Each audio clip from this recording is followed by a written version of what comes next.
because I was at the sheriff's office all morning. Oh, shoot, that's a stinker. What did he nail you on this time? He didn't nail me on anything. I was doing my job that y'all were supposed to do.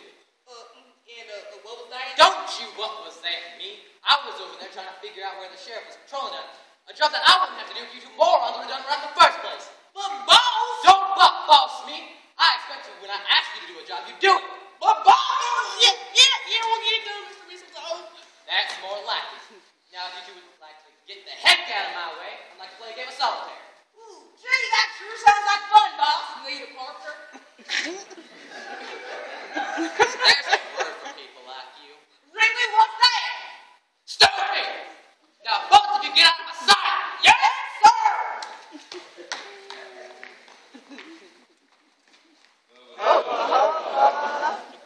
Will you look at this place? Horwell, I thought I told you to clean this mess up while I was over at the sheriff's office. Never, Holly. I'm barging another dust mop. Do what she says, poor whale. Yes, sir, Mr. Mistletoe. So, you get what I asked you to go do at the sheriff's office? Well, that just depends on your definition of go get what I told you to get. If by that you mean find out what ranches are going to be protected tonight,